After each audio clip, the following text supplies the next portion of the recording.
तो मैं स्कूल में बहुत पिटा हूँ बचपन से अभी तक। होमवर्क नहीं किया, पोएम याद नहीं की, वो बच्चे मस्ती कर रहे हैं। Twinkle twinkle twinkle. हाँ, 3 बार ट्विंकल कैसे बोला तू? Twinkle little star. एक टाइम तक तो स्कूल जाने का मेरा मकसद ही यही था। आज मुझे फिर से स्कूल में मार खानी है।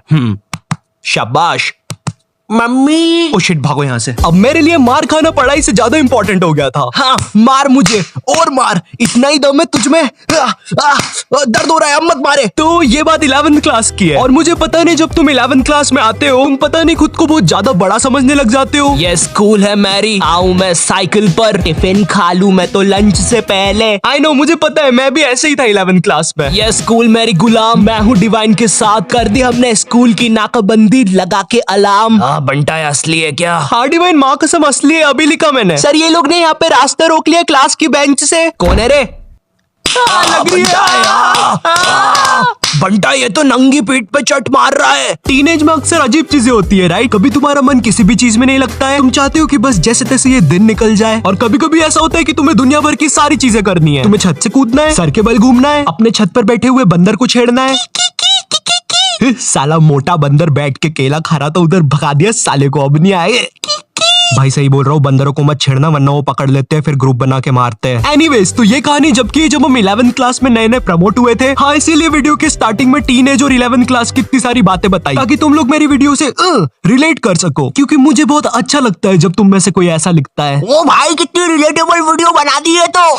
यस, इसीलिए तो मैं जीता हूँ। खैर, तो तुम लोग को पता होगा 11th क्लास में हमको एक सब्जेक्ट चूज करना पड़ता है, और यही चीज की वजह से तुम्हारे 10th के सो कॉल्ड फ्रेंड्स तुमसे अलग हो जाते हैं। हाँ, यही चीज मेरे साथ हुई थी। मेरे कुछ दोस्तों ने कॉमर्स ले लिया था और कुछ ने मैथ्स। हालांकि वो लोग अब मेरे दोस्त नहीं है, मगर जब भी मैं उनके बारे में सोचता हूँ नैनी, क्या तुम मुझे तुम्हारा खरगोश दे सकती हो सिर्फ 2 मिनट के लिए? अरे अच्छा ठीक है। Thank you. ये लो नानी। Okay bye. अरे मगर इसमें से धुआं क्यों निकल रहा है? नॉटी टाइप ऑफ टॉपिक जाना बंद करो। सॉरी, अब हमारे सब्जेक्ट अलग होने से हम लोग की क्लासेस अलग अलग लगती थी।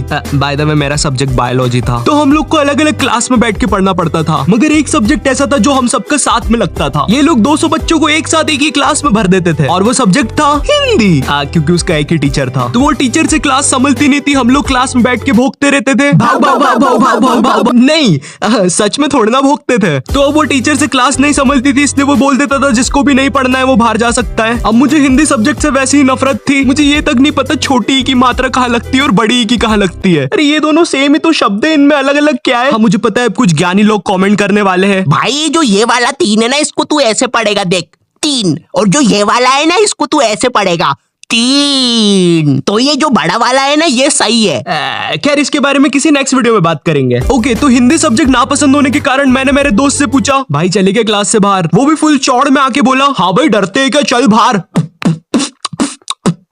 इसकी कोई जरूरत नहीं थी। तो अब हम दोनों उठते हैं क्लास में और टीचर के सामने से फुल चौड़ में बाहर चले जाते हैं, इसी गलत फहमी में कि हमें देख के बाकी बच्चे भी बाहर आएंगे। कोई नहीं आता है बाहर, अब हम दोनों अकेले, हम दोनों को पता नहीं क्या करना है। तो हम दोनों की फटती है, हम दूसरी क्लास में जाके पढ़ने लग जाते हैं, क्योंकि भाई मेरी स्कूल का जो फादर था ना वो इतना खतरनाक था, उससे कोई नहीं बच पाता था।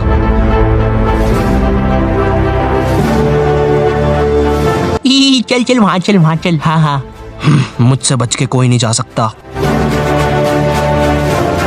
हाँ, अब बच के कहाँ जाओगे?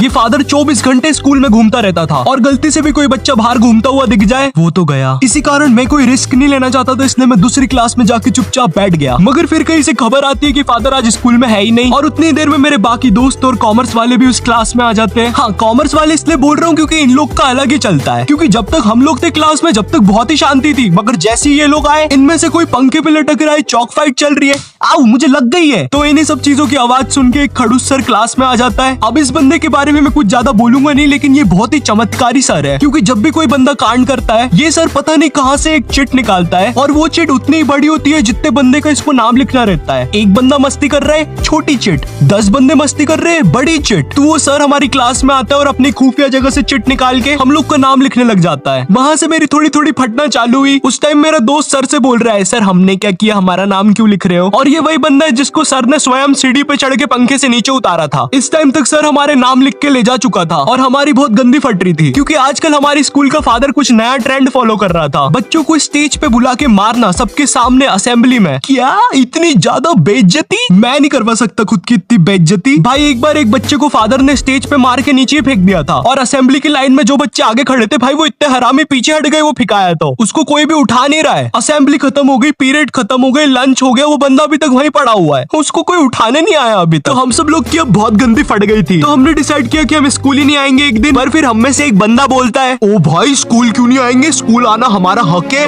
हाँ अपन एक काम करते हैं, अपन असेंबली के बाद स्कूल आएंगे, क्योंकि कल स्कूल में क्रिकेट मैच भी है, तो मुझे मेरे डोले शोले सबको दिखाने हैं। तो सब लोग को उसकी बात में दम लगा, क्योंकि उन लोग को भी अपने डोले शोले दिखाने थे, तो मुझे भी उनकी हाँ में हाँ मिलाना पड़ा। तो फिर हम लोग का डिसाइड होता है कि हम असेंबली के बाद स्कूल में एंट्री लेंगे, जो कि कसम से महा घटिया आइडिया था। हम लोग ने सोच लिया था अगर असेंबली में हम लोग के नाम लिया अगर फादर ने, तो हम अकेले में पिटने के लिए रेडी रहेंगे। मगर जैसे ही हम स्कूल पहुंचते शांति, जैसे कुछ भी ना हुआ हो, ना हमारे स्टेज पे नाम आया ना कुछ। हम लोग फुल खुश, हम लोग जाते फुल चौड़ में अपनी अपनी क्लास में पहला पीरियड अटेंड करना है। मगर जैसे ही मैं क्लास में जाके बैठता हूँ, थोड़ी देर के बाद बाई आती है क्लास में एक चिट्ठी लेके जिसपे मेरा नाम था। वो चिट्ठी पढ़ के मैम ने बोला, आयु जाओ बाहर, तुम्हें बुला रहे हैं। मैं इधर फुल इग्नोर मार रहा हूँ, मुझे लगा क्रिकेट मैच है आज, दोस्तों ने बुलाया होगा, पिच वगैरह खोदनी होगी। मैं फुल चौड़ में क्लास से बाहर निकलता हूँ, मगर फिर मुझे मेरे लेफ्ट साइड पे फादर खड़ा हुआ दिखता है। ये नहीं हो सकता। और दूसरी साइड मेरे सारे दोस्त खड़े थे लाइन बना के पिटने के लिए। ये क्यों हो रहा है हमारे साथ, और मैं ये लाइन में सबसे आगे क्यों खड़ा हुआ हूँ? तो अब मैं कुछ कर नहीं सकता था, इसलिए मैं भाग के लाइन में पीछे चला गया। भाई मैं नहीं मर रहा सबसे पहले। थोड़ी देर के बाद फादर हमारे पास आते हैं और हमें अपना अपना बैग लाके स्कूल से बाहर जाने को बोलते हैं, जो कि काफी अच्छी चीज थी अपनी क्लास के सामने मार खाने से। तो हम जैसे ही हमारा बैग लाने पलटते हैं, मेरा आई कांटेक्ट हो जाता है मेरे एक दोस्त से, जो कि बहुत अजीब मुंह बना के जा रहा था। वो देख के मुझे बहुत गंदी हंसी आ जाती है और मैं जम से हंस देता हूँ और वो मुझे देख के हंसने लग जाता है और हमारी हंसी फादर सुन लेते हैं।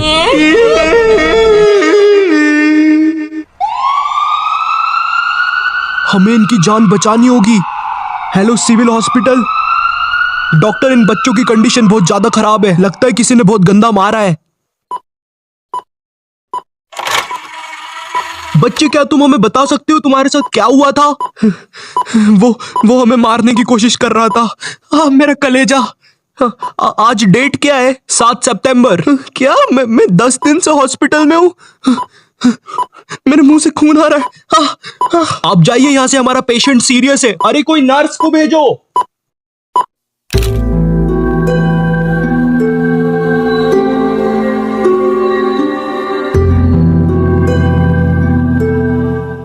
इस हादसे के बाद स्कूल को बंद कर दिया जाता है और फादर को मेंटल हॉस्पिटल भेज दिया जाता है। इस हादसे के बाद ये भी पता चलता है कि स्कूल कब्रिस्तान के ऊपर बनी हुई थी। सूत्रों के हिसाब से पता चलता है कि फादर कभी भी मेंटल हॉस्पिटल से भाग सकता है और वो वापस आकर उन 2 बचे हुए बच्चों की भी बलि चढ़ा देगा।